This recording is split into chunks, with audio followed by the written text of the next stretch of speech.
신중호의 신중한 시선 앵커 브리핑을 시작하겠습니다. 지난주 금요일 미 증시는 정각 후 약의 모습을 보여줬습니다. 고용지표가 예상보다 낮은 고용량을 발표하긴 했지만 임금 상승률 둔화가 조금은 더디다라는 코멘트가 나오면서 시장이 좀 하락을 했는데요. 이번 주에 또 물가지표를 발표를 앞두고 있기 때문에 조금 더 조심스러운 움직임이 나타나지 않았나 이렇게 생각이 듭니다. 그럼 바로 이제 지표를 통해서 이런 현재의 시장 흐름을 좀 짚어드리도록 하겠습니다.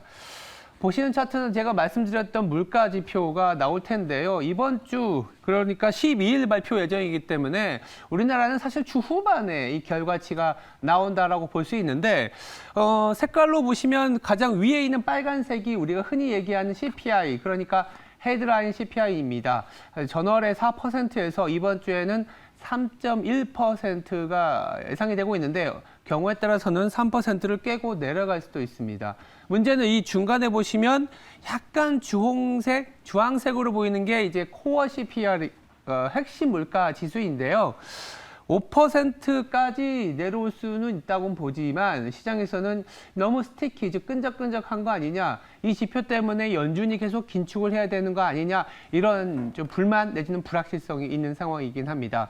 다만 해석에 따라서는요, 여기에 검은색으로 보이시는 서비스 물가 지표도 계속 내려오고 둔화되고 있다는 점에 그리고 이제 본격적으로 주택 지표도 이제 하방 압력을 높여주고 있기 때문에 코어 CPI, 특히 이제 서비스 물가가 좀 내려가는 거 아니냐라는 기대가 생길 수 있고 반면에 이 밑에 잘 보시면 노란색으로 보이는 푸드와 에너지를 뺀 상품 물가는 바닥에서 조금 돌고 있습니다.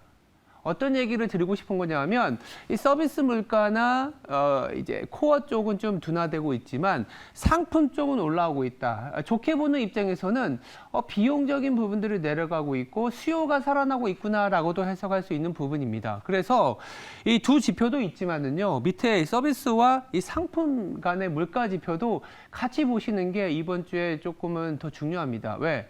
기업 실적과 맞물리는 것이기 때문에 서비스 같은 경우에는 기업 실적에 사실은 많이 연동이 되진 않습니다. 우리가 흔히 보고 있는 건 제품이지 않습니까? 그래서 이 제품이 수요가 좋다라는 걸로 인식이 된다면 이제는 물가 지표가 발표될 때마다 비용보다는 수요로 해석할 여지도 있지 않겠냐. 그래서 이번 주 중반에 나오는 물가 지표가 그래서 상당히 중요합니다. 그렇다면 이런 수요로 해석이 되는 부분들이 실제 기업의 어닝으로 꽂힐 텐데요.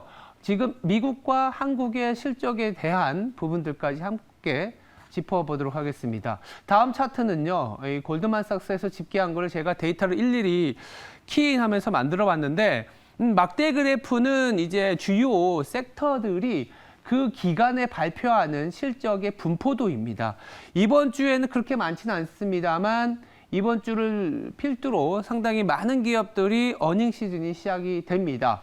근데 보시면 아시겠지만 2주 후에 거의 대부분의 미국의 기업들의 실적이 나옵니다. 우리나라도 마찬가지지만 미국의 기업 실적을 보여드리는 이유는 간밤에 나왔던 미국의 기업 실적에 따라서 우리나라도 장 초반에 움직임이 상당히 변화가 많기 때문이다라고 보시면 될 텐데 당장 이번 주 같은 경우에는 필수 소비재 그리고 이제 금융주가 많습니다. 그래서 이번 주에는 뭐 필수 소비재야 이제 약간 경기 방어적이긴 하지만 금융주의 실적이 나오는 게 이번 주 미국이다 정도만 체크하시면 될 것 같고요.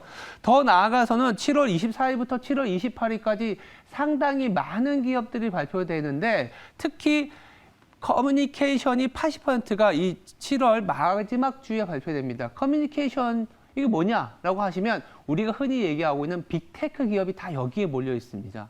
그렇다면 어떻게 될까요? 빅테크 기업들의 밸류에이션이 비싸서 눈치 보기를 하고 있는데 실적이 언제 나오지? 2주 후에 나옵니다. 그럼 2주 동안은 약간은 눈치 보기가 펼쳐질 수가 있다라는 거고 근데 공교롭게도 이 주에 뭐가 있냐면 FOMC가 있어요. 그러니까 7월 24일부터 28일까지 FOMC와 빅테크의 실적을 소화하는 기간까지는 뭐 여러 다른 업종들의 실적을 보면서 눈치 보기가 되고 큰 틀에서의 시장의 방향성은 이 7월 말에 가서 좀 바뀌지 않겠냐라는 게 대부분의 시장 분위기입니다. 왜냐하면 또 빅테크가 실적 발표하게 되면 7월 말부터는 자사주 매입을 할 수 있거든요. 그래서 7월 중순까지 눈치 보기, 그리고 7월 말부터 8월부터는 시장이 다시 우상향하지 않겠냐라는 게 현재 미국을 바라보고 있는 투자자의 시선이라고 볼 수 있겠습니다. 그럼 우리나라는 어떨까요? 우리나라 차트도 한번 보여드리겠습니다. 우리나라 차트도 보시면 아시겠지만 빨간색이 이익에 대한 전망치고요. 파란색은 코스피 차트입니다. 육안으로 보시기에도 이 빨간색이 최근에 많이 올라왔습니다. 제가 한번 가려볼까요? 가렸을 때 주가가 올라옴에도 불구하고 차트가 내려가니까 시장에서 어떤 얘기가 있었나요? 야, 이거 기업 이익이 따라주지도 않는데 결국 가다가 부러질 거야. 이런 얘기들이 많았습니다. 근데 이제 기업 이익이 올라오고 있죠. 연초로 본다면 시장은 한 10%가량 올랐는데요.